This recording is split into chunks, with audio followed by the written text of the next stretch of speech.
lagi di podcast Ruang Miku, masih bersama Miku Esti dan masih bersama ibu kita, Ibu Ovi. Salam Pesilatu Konsina yang berapi-api hari ini ngomongin soal perempuan dalam politik. Ibu, saya membuka segmen 2 dengan pertanyaan, Ibu kan di Komnas udah beberapa tahun ini ya, 2024 selesai ya? Kami selesai Maret 2025. Oh, 2025. Berarti saya salah infonya. Enggak, betul, sudah betul 2024, tapi ada keputusan paripurna yang memanjangkan itu sampai dengan Maret 2025. Oke. Tidak salah. Ibu, selama di Komnas ada tidak sih kasus? Karena kan ada advokasi seperti itu dari Komnas, ada tidak kasus yang terkait dengan ketimpangan atau diskriminasi begitu perempuan dalam politik? Ada. Sangat sederhana malah, seorang perempuan terpilih sebagai ketua RT. Diprotes, surat gugatan untuk dicabut. Sampai ke kami surat meminta untuk mencabut dia sebagai, padahal dia jadi ketua RT aja digugat. Tidak pantas perempuan jadi ketua RT katanya. Itu sesimpel itu pengaduannya. Belum lagi pengaduan kita terima, ini masih pemilu, untuk pemilu 2019 ada kasus yang caleg perempuan sudah terpilih, sudah ditetapkan, sudah siap hari H untuk dilantik, lalu dibatalkan sepihak oleh pihak partai politik, ya kan? Lalu digantikan dengan yang laki-laki. Seperti itu banyak. Belum juga kasus-kasus pada saat kampanye pemilu maupun pilkada memakai calon perempuan ya, caleg perempuan atau kandidat kepala daerah perempuan itu yang kemudian diserang secara hoax, diintimidasi, itu banyak juga gitu ya. Jadi media yang dipakai, jadi bisa media kampanye, bisa juga media sosial yang kemudian mempertanyakan gitu. Ada narasi-narasi seksis mengikuti. Ya. Itu nanti ini kalau di pemilu pasti akan ada banyak. Iya, selalu ada narasi-narasi seksis yang menjatuhkan dalam tanda kutip ya si calon perempuan itu. Itu kami terima laporan.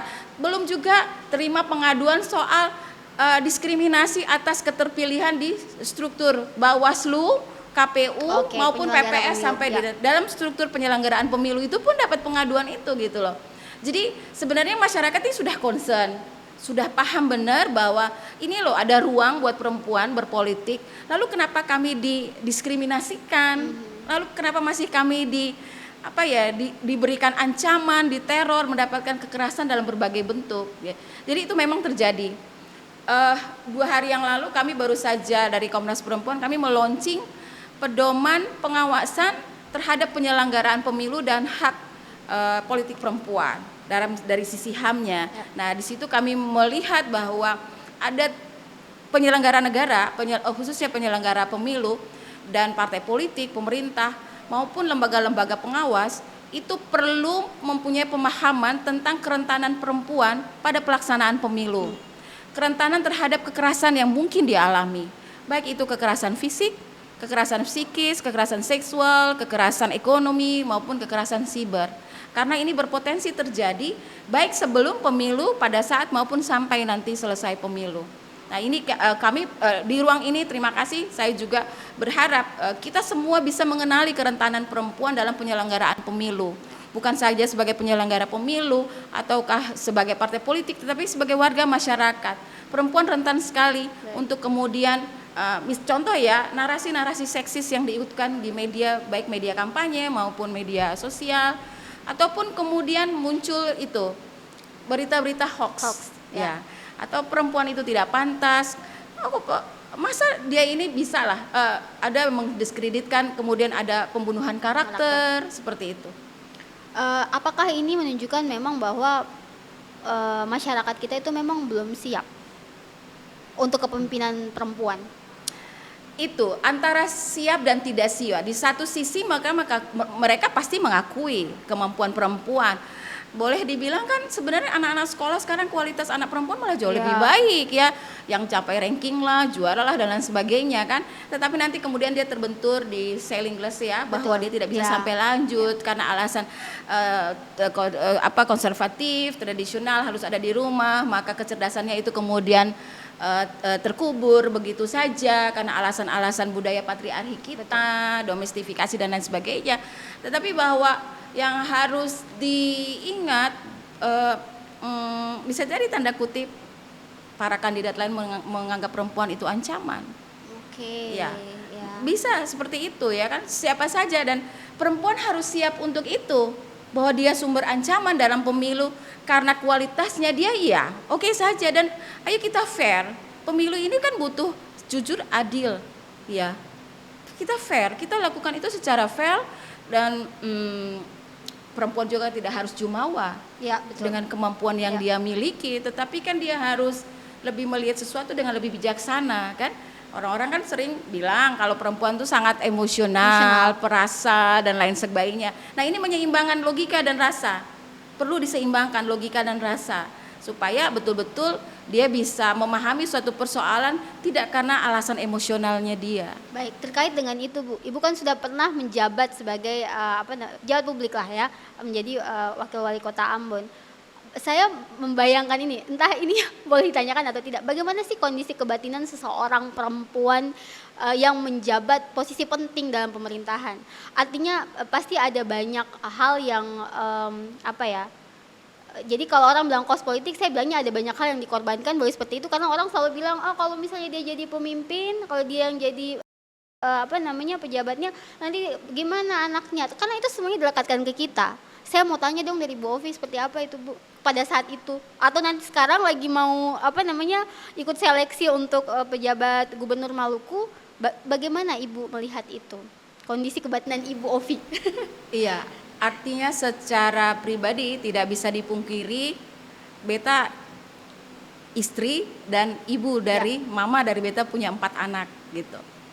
Bahwa keputusan untuk menjadi wakil wali kota pasca konflik, ya kan suasana juga belum begitu kondusif ya, baru pasca konflik di 2006, anak-anak masih kecil-kecil, dan itu sebenarnya kunci utama lah, kunci utama seorang perempuan, karena dengan alasan budaya kita itu kunci utama dia mendapatkan restu dari keluarga dulu. Oke, ya. Beta bersyukur datang dari keluarga yang sangat memahami kondisinya, karena beta tidak instan. Beta berpolitik bukan instan karena ada momen pilkada ikut, lalu momen tidak, karena proses beta sampai titik ini adalah proses perjalanan hidup beta memang dari kecil yang sudah terbentuk. Ya. Dari kecil sekali, setiap jenjang pendidikan dari SD bahkan sampai dengan perguruan tinggi itu beta aktif di organisasi, dan ruang itu diberikan oleh orang tua yang dalam hal ini ayah. Itu yang menurut beta perlu dipahami anak muda siapa saja yang kelak berkeluarga. Jadi kan anak perempuan itu bukan simbol rumah, tapi beri dia ruang untuk bisa berekspresi. Beta berterima kasih karena diberi kepercayaan oleh orang tua bisa berproses di setiap tahapan organisasi. Lalu mungkin karena melihat passionnya suka aktif aja ya, jadi ya sibuk di Pramuka, sibuk di OSIS, sibuk di Palang Merah, sibuk di Orari, di komunikasi radio antar penduduk. Saya sibuk di semua hal dan itu diberi kepercayaan, dan saya berusaha menjaga kepercayaan itu yang kemudian membentuk sampai di KNPI. Udah terlalu banyak lah organisasi yang mendidik dan membentuk karakter ini. Tetapi berterima kasih kepada keluarga yang mengizinkan, termasuk proses mendaftar di gubernur. Itu kami kebetulan pada saat ini anak-anak saya sudah dewasa semua, alhamdulillah 4-4-nya juga semua sudah menyelesaikan pendidikan sarjana mereka. Jadi kami enak untuk berkomunikasi. Saya membangun demokrasi terbuka di keluarga. Ada kebiasaan berdialog di dalam keluarga. Iya, itu kunci memang bagi saya. Keluarga itu komunikasi ya.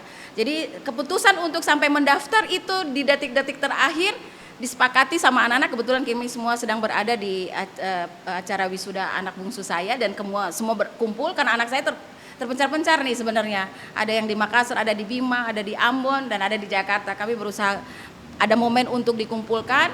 Di situ saya meminta restu tanda kutip dari suami dan anak-anak. Ini ada pendaftaran dan ruang itu ada peluang itu, karena ketentuan yang disyaratkan itu bisa saya penuhi. Kalau ketentuan itu tidak bisa saya penuhi, tentu saya tidak akan menawarkan diri, ya kan? Saya tahu betul bahwa ini ada syarat yang memungkinkan, maka saya berani. Dan menurut anak-anak, ya udah mama daftar aja. Daftar, betul nih daftar, iya daftar aja. Ya udah kalau gitu kita pulang ke Ambon. Berarti kuncinya support system yang dibangun. Support system, iya, support system dalam keluarga. Komunikasilah kita. Baik Bu, nah ini kita balik ke kekuatan pemilih perempuan, ibu-ibu nih. Karena orang-orang banyak bicara soal pemilih muda, kayaknya mereka lupa kalau harus yang didekati itu ibu-ibu. Karena mereka itu ya dia punya kekuatan besar dan kalau ngomong mungkin bisa mempengaruhi satu keluarga, benar atau tidak sih? Sangat benar. Sekarang banyak konten kreator perempuan loh, ibu-ibu malah, ibu-ibu rumah tangga bukan artis. Saya cukup tertarik dengan ada beberapa konten yang ibu-ibunya itu sebagai itu ya, aktor dalam tanda kutip ya. Nah, kenapa perempuan itu penting dan mereka banyak, jangan lupa kelompok misalnya pengajian di komunitas muslim, majelis taklim, kalau kelompok ibadah di perempuan Kristen Pelwata, misalkan seperti itu kan. Nah, itu ruang-ruang sebenarnya ruang-ruang sosial perempuan yang sudah terbangun dan itu akar kuat ya. Ini sebenarnya kunci kenapa perempuan ini nggak bisa ditinggalkan ya, mereka punya komunitas yang sudah terbentuk mengakar.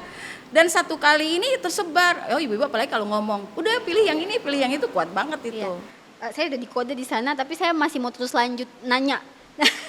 Nah, tapi dengan kekuatan sebesar ibu itu, ya, kekuatan perempuan itu, mampu tidak sih perempuan terutama di Maluku ini memilih secara rasional? Kalau bilang begitu PR juga. Kan misalnya begini, contoh sederhana, Esti nyalek gitu kan, saya senang sama Esti gitu, tapi di rumah saya anak laki-laki saya nyalek, pasti milih mana? Dia milih anak laki-lakinya kan, walaupun suka sama Esti, ya kan? Ada pilihan dilematis bagi seorang perempuan bila keluarga intinya terlibat di situ, kekerabatan itu kadang juga jadi bingung nih ya gitu. Itu juga, saya potong langsung ya Bu, itu juga yang sering dipakai oleh partai politik. Jadi kalau misalnya suaminya udah di politik duluan, maka istrinya atau anaknya atau siapapun juga yang perempuan untuk memenuhi kuota itu, benar atau tidak sih saya? Oligarki ya ada.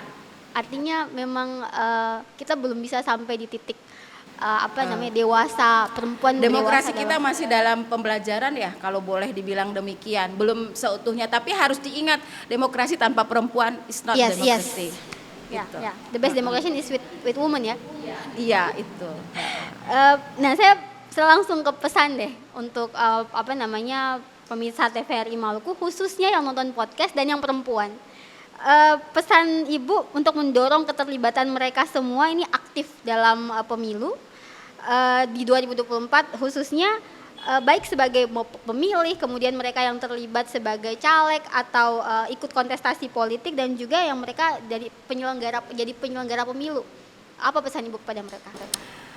Pesan saya, ini ada ruang terbuka yang diberikan oleh negara untuk perempuan bisa berpartisipasi dalam posisi apapun dia, apakah sebagai caleg yang akan dipilih, atau sebagai pemilih, sebagai warga masyarakat, atau sebagai penyelenggara pemilu, atau sebagai kader partai politik. Ruang yang diberikan negara untuk bisa berdemokrasi ini manfaatkan dengan sebaik-baiknya.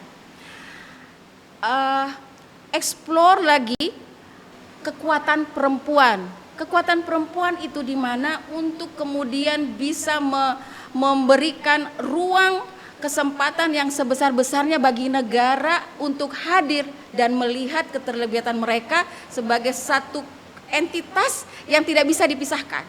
Satu yang beta mau pesan bagi para caleg perempuan, terus berjuang, kampanyekan potensi diri yang kalian miliki, kenali kerentanan terhadap hal-hal yang dimungkinkan terjadi kepada kalian, kenali itu, pelajari itu, dan sedapat mungkin diminimalisir kemungkinan untuk terjadi kerentanan. Begitupun bagi para pemilih, mari kita kenali para tokoh calon-calon caleg perempuan untuk bisa kita beri kepercayaan kepada mereka. Bisa jadi saat ini dia belum bisa menunjukkan bukti nyatanya karena keterbatasan kemampuan, keterbatasan pengetahuan yang dia punya, tetapi kita bisa menjaminkan dengan proses yang dia lewati selama nanti dia duduk di legislatif, bagian dari pembelajaran dirinya untuk kemudian bisa terus di-upgrade. Saya selalu berpikir positif bagi setiap perempuan. Dengan kelemahan dan kekurangan yang kita miliki, ada ruang untuk memberikan kita menjadi lebih baik lagi. Kembali kepada diri kita. Dalam bahasa kita orang Islam, nawaitulah, niatnya seperti apa. Dia kembali kepada diri kita. Sepanjang niatan kita ingin berbuat yang baik untuk orang banyak, apalagi untuk kesejahteraan perempuan khususnya, maka mari kita berlomba-lomba untuk meningkatkan potensi diri kita. Jangan segan untuk belajar dari siapapun, jangan segan belajar dari yang muda, jangan segan belajar dari yang sudah lansia pun, karena ilmu itu dia tidak memandang ruang, waktu maupun usia. Ruang bagi perempuan buka diri. Kita perempuan harus bisa membuka diri, buka cara pandang, keluar dari keterkungkungan konservatisme, cara pandang tradisional, sehingga pasti akan memberikan potensi diri yang paripurna. Orang Ambon bilang, ketung kalesang par ketung pun diri sendiri tentunya akan bermanfaat, juga kalesang buat yang lebih besar. Itu saja, selamat berjuang untuk semua perempuan Maluku yang akan berkontestasi. Selamat memberikan pilihan yang terbaik juga bagi para perempuan lainnya di negeri 1000 pulau yang tercinta ini. Salam demokrasi dari Beta untuk Maluku.